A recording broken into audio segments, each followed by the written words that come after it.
Hi and welcome to the Flex podcast. I'm Anna and I'm going to be chatting to you for the next however long. Hopefully I won't waffle on too long. Just done my little 7-minute run. I'll tell you about that in a minute. I'm only running for up to 10 minutes because of my back, but I'm actually finding it surprisingly motivating at the moment, which is good because that's what we're going to talk about now. So when we know we need to change something, or deep down we want to, but we're just struggling to get the ball rolling, often people will talk about, I'm just not feeling that motivated, or I just can't quite seem to get to grips with it, or I'm just finding it a bit tough this week, so I'm going to have a look at it again next week. And the thing that I would say is that whilst we're waiting for that perfect time to come, it really genuinely, it doesn't actually come that often. So when you think about the last times that you felt so motivated about fitness that you couldn't even imagine not doing it, or nutrition, whatever it is that you need to change, that moment of pure and complete 100% motivation only comes after Christmas, because you've basically made yourself feel like a dustbin with all the alcohol and the food that we've all shoved in.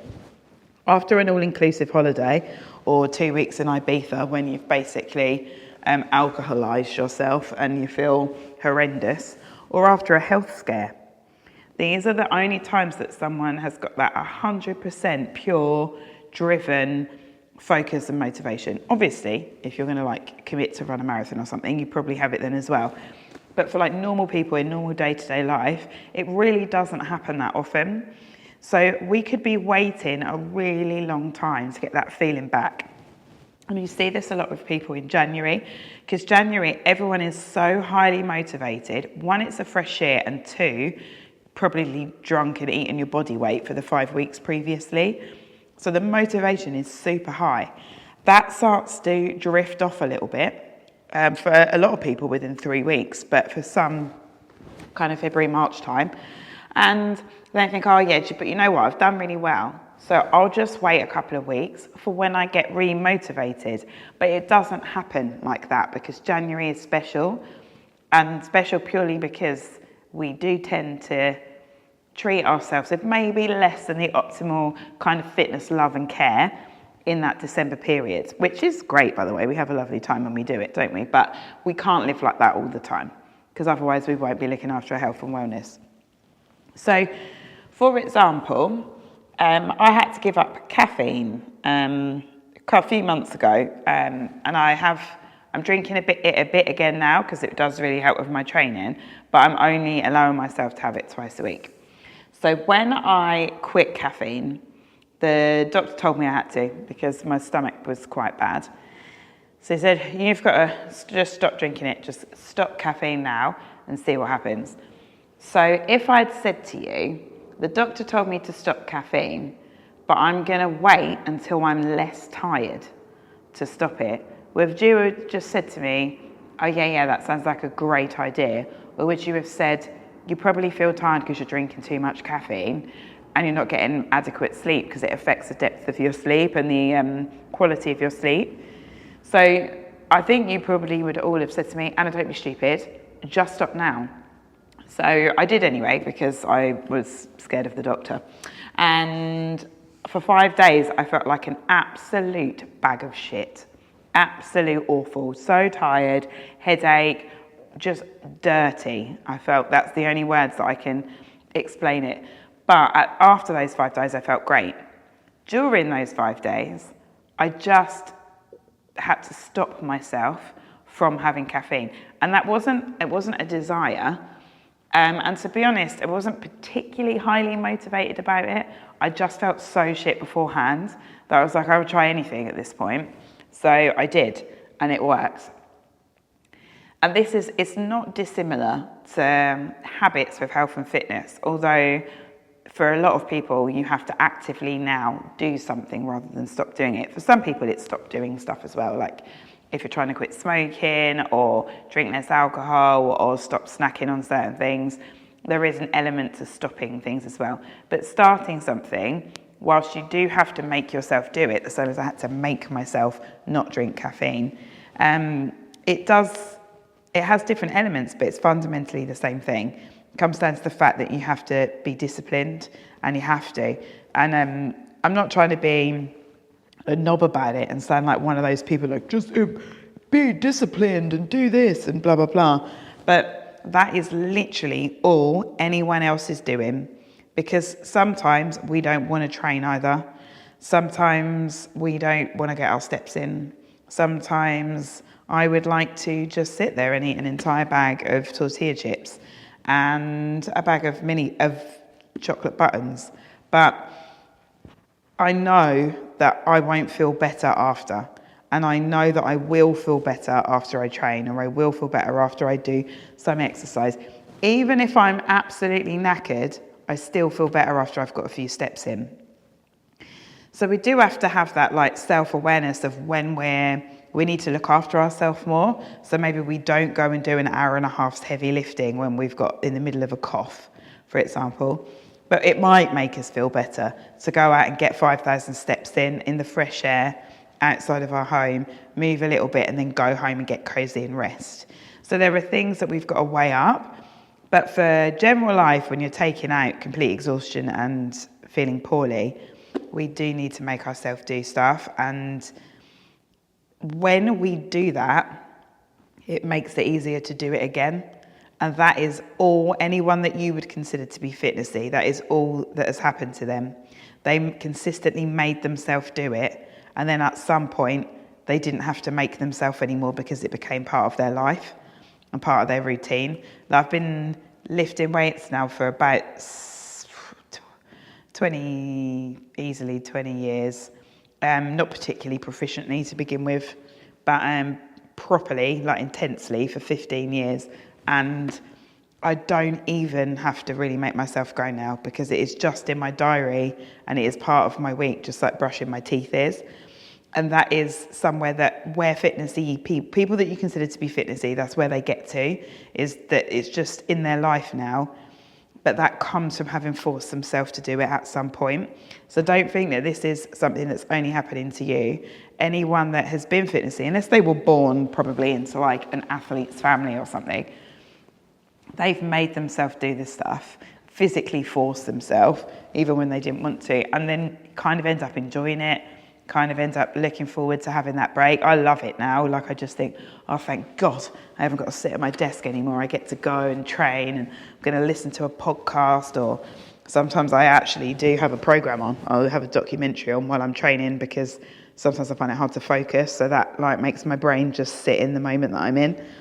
So whatever works for you is great. This is the thing about training. You can train however you want, but we just have to do it, because we need to look after our body. So when you think about life, all of the little things you do to look after yourself add together. And that's one of the things that I really want to try and hammer home on this. It isn't that I'm saying to you, you today need to go and train for an hour at the gym and then go for a 45-minute run. That isn't what I'm saying. I only want you to eat vegetables. I only want you to eat lean protein and vegetables and train at the gym and blah, blah, blah. That's not what this is about. It's about making small things that are relatively easy work for us and fit into our life to improve our health and wellness, because they all merge together. It's not about being all or nothing. You don't have to be doing training in a CrossFit gym 5 days a week or whatever, or running a marathon. We can do small things to make ourselves feel fit and healthy. And it is all of those small things cumulatively together that makes the most difference. Because if you train like an athlete for 1 month in January and then you do absolutely fuck all for 11 months, you're not going to get as much benefit as you are of adding in 3 30-minute weightlifting workouts a week and 3 30-minute cardio sessions, getting your steps in, eating some, fruit and veg, some protein. You're not going to, over 12 months, the benefits of that are going to be greater than doing it for 1 month and then jacking it in. And all of those small little things you do, all of those workouts that feel like shit, all those times that you've bothered to chop up a tomato to go with your dinner, your piece of toast, because you couldn't be bothered to make anything else. All those little things you do make a big difference cumulatively together in their big, beautiful gang. So life isn't straightforward and it's not perfect. And most people's days don't go the way they thought they were. You know, things get busy. You've got people in your life that you look after or that require things from you. Stuff happens. You know, we get stuck in traffic. Everything happens. We forget to pack our lunch. Loads of stuff happens.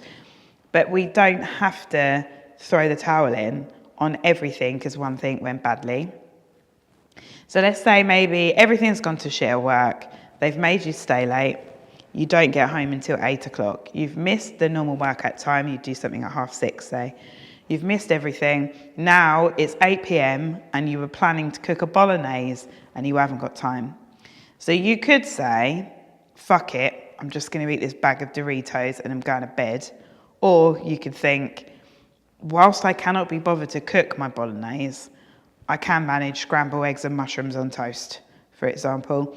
That is more nutritionally valuable than your bag of Doritos. And yes, it might not be as beautiful as your bolognese with your homemade hand-stretched pasta or whatever you were going to do, but it's got protein in it, it's got carbohydrates in it, and you've managed to get a veg in. That's a big win on a shit day. This is the thing, it doesn't have to be that suddenly you started having dried chicken breast and brown rice and broccoli for every single meal. It's just trying to make tiny little choices that they do take discipline to make those choices. And it still is tricky, but they are all going to add together to have this massive benefit. And like I was saying before, this is all the people that you consider fitnessy choose to do. This is all they do. They just choose themselves over potentially choosing ease. So, for example, and don't get me wrong, I've definitely eaten a bag of Doritos for my dinner before. And sometimes it's nice to do that because it makes us feel happy for whatever reason. But if we do it demi-regularly, it's not ideal because we've got goals and we want to get there. And really, when I'm sitting there, and I often get home to cook somewhere between sort of 8:30 and 9:15. And I just make it easy for myself. I have salmon, green veg, and microwavable rice. And it's great. Just crumble a bit of feta on it. It's bloody lovely. And I do that. I didn't used to. I used to get home and eat 4 slices of toast and lay on the sofa. But I do that because I know I feel better. I do that because I choose myself. And I want my body to be around and be healthy for as long as possible. I do that because I guess the older that I'm getting, the more people I see around me get poorly. And I want to try and do whatever I can for that not to happen to me. I want to feel energetic. I don't want to have to make loads of lifestyle changes when I do get perimenopausal. I don't want to have to restart things. I just want to kind of keep those cogs ticking away and have a lovely time. And I know it is easier for me because this is my job and I'm in the gym for my job. It is much easier for me. But there are still things that everyone can do to prioritise themselves, even around like other commitments. You might think, oh yeah, but I don't have time to go and train at the gym like Anna 5 times a week. You don't have to. It's my job and I literally love it. So I'm doing it out of choice. It's like my favourite thing. If you can get time to do flex on the go and do 3 20-minute sessions a week and then 3 30-minute cardio blocks and get your steps in, that you're going to be literally rocking life. You'll feel better, you'll feel stronger. It will be enough to combat a lot of the kind of health things that we worry about in terms of our bone density or our muscle mass, in terms of our cardiovascular fitness. Yes, there are things that you can add on to that if you get to a point and you can join a gym and train harder and buy more equipment to train at home, whatever it is. But unless you do the beginning bit, you're not going to get to the other part. And that is also a fundamental part of this. Without doing the shit bit where you don't really want to do it, and you have to force yourself to do it, and you've got to get into a routine, and then you fall off the wagon, and then you start again. Without doing that bit, you are not going to get to the bit where you feel like it's part of your life, because you've got to put the reps in. It's like anything. You can't be a professional tennis player unless you pick up a racket. They practice all the time, they do drills, they do stuff. That's what we're doing. We're doing drills for our life, to like look after ourselves and to be healthier and fitter and happier. And you potentially have other people to look after, whether that's kids or other family members or partner, whatever. And that can come with like a side hustle of guilt, if you will. Like you're just like, but I feel like I'm taking time away from this person or whatever in order to look after myself. And what I would say to challenge that is the people in your life deserve a healthy, happy, fulfilled version of you. However that comes out, that is, you want to be that person and they want to have that person around them. And in order for that to happen, you have to take time for yourself and you have to look after yourself. And I'm not talking about taking a week off, like raising children or whatever, although lovely if you can, great. I'm just saying that if you can carve out 30 minutes a few times a week to look after yourself, or just find that tiniest little bit of energy to double chop the vegetables to make for your lunch tomorrow, or whatever it is, we're trying to do what we can to look after ourselves. Inevitably, exercising and nutrition will make you feel more energetic anyway. So if we are tired and we do have a demanding job, or we do have a family to look after, inevitably that will be helpful anyway. But I do understand that there is like an extra layer of guilt in there.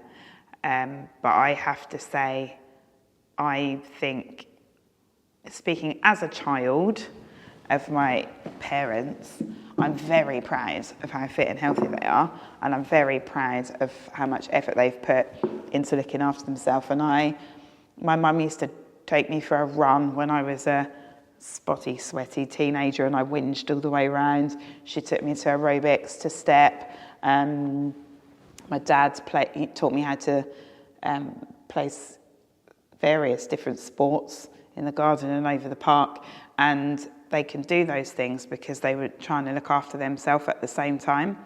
And a lot of the stuff that you're doing to look after yourself is massively going to impact and benefit people around you, not just in terms of the things you can do, but also in terms of inspiration and teaching them what a healthy, happy lifestyle is like, what it feels like to look after yourself, how to look after yourself, and also how to prioritize yourself, because you want your kids to see that in you, and you want your partner to see that in you, that you are fundamentally trying to look after yourself to live that lifestyle.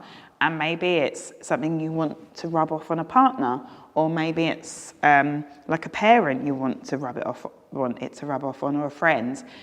If you show people what it looks like to give a shit about yourself and about your own health and wellness, then that's a lovely thing to be able to pass on to other people. And I'm not sitting here trying to be like, oh yeah, health and fitness is the only way that you can look after yourself, because we do it in a lot of ways. We do it with self-care, we do it with skincare, we do it with doing our hobbies. It comes into a lot of different things, but I'm potentially not qualified to talk to you about skincare.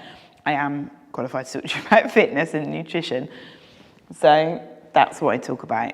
But I also do the occasional face mask. It's lovely, it makes us all feel relaxed and joyful.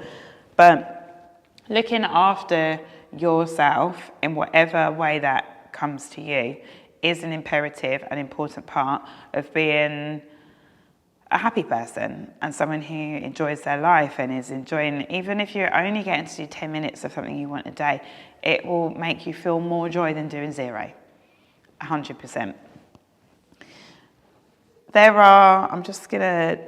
When you've got to work, probably, and maybe you don't, maybe you're lucky you don't have to work, but most of you probably have a job, and that's really important because you want to be good at your job, you want to earn money, you need to earn money, you have to pay for other people to be alive.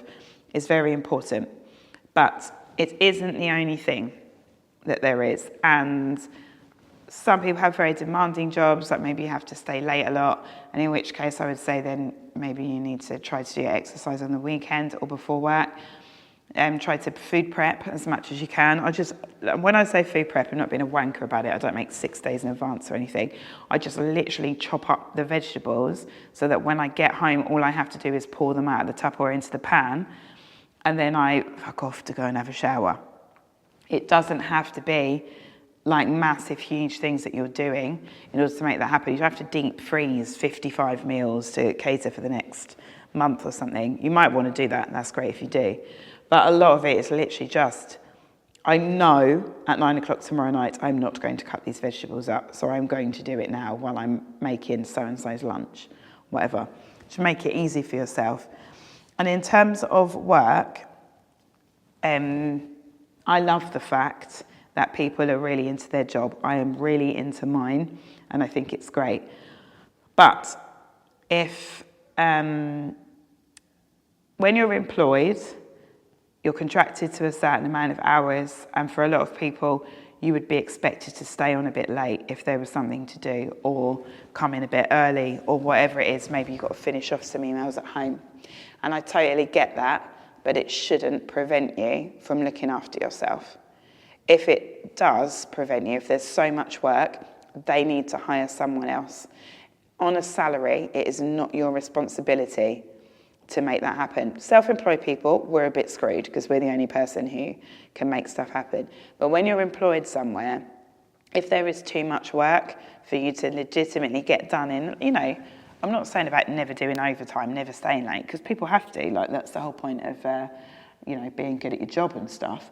But it shouldn't be to the point where you don't have any time to make your food or train or do anything, because you should still be able to look after yourself.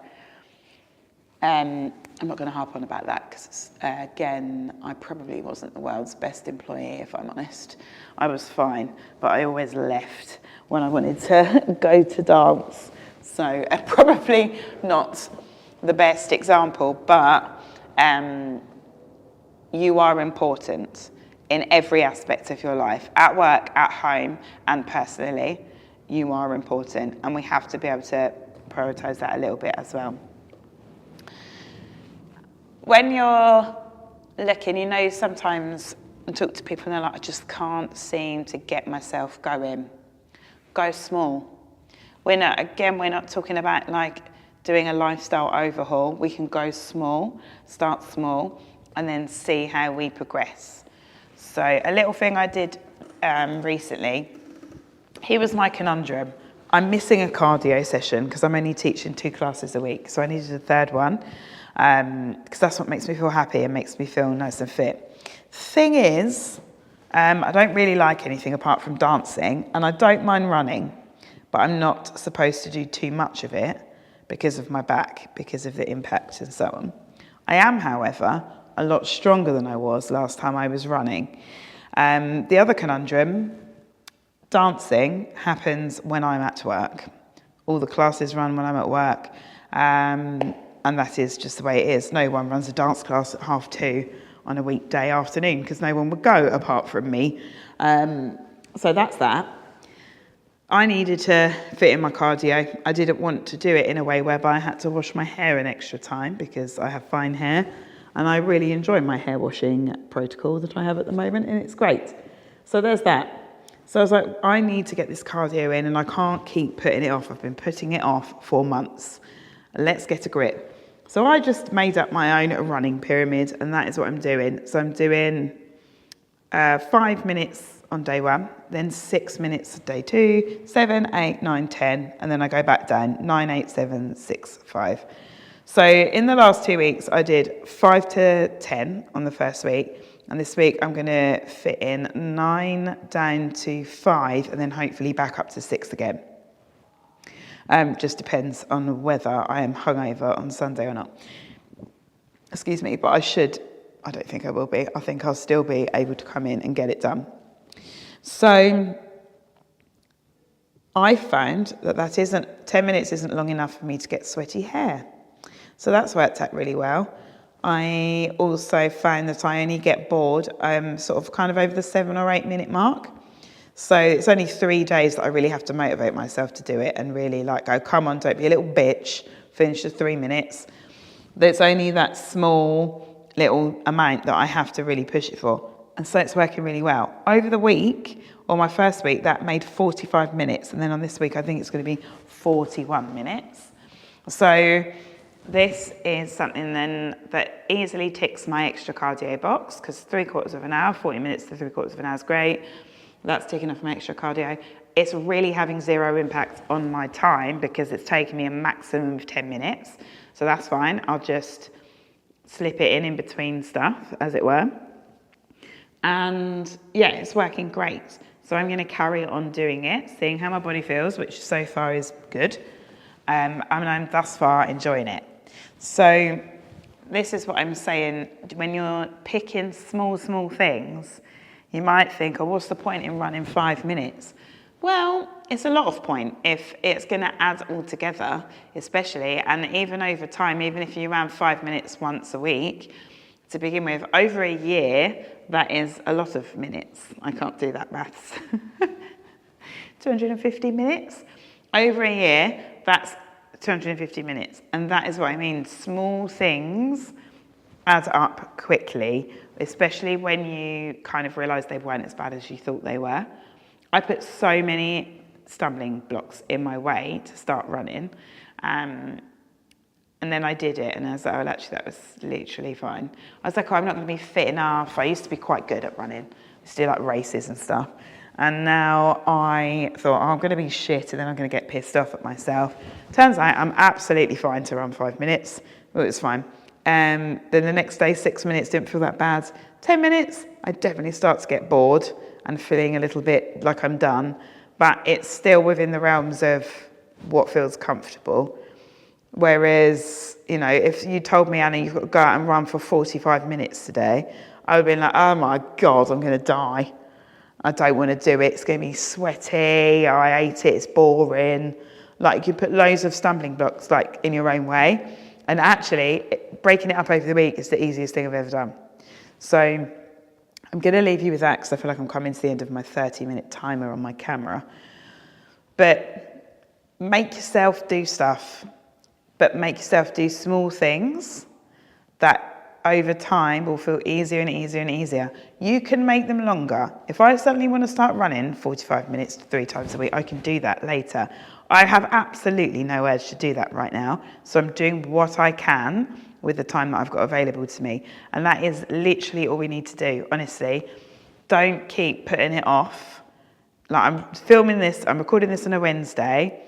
Don't put it off till Monday. If you listen to this when I release this later on today, just do it. She'll be like, oh, fuck it. She did a 7-minute run today, so I am going to get out this video that I've been meaning to do for a while off Flex, and I'm going to just do it.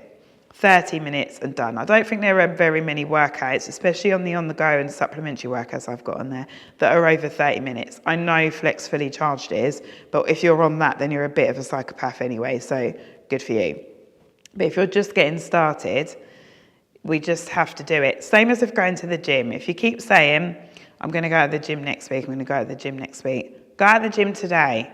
Just go. You don't have to do anything. Get in there, walk on the treadmill, do some bicep curls, go home if you want to. But I guarantee you, once you get in there, you will do more than you were going to do if you did absolutely bugger all.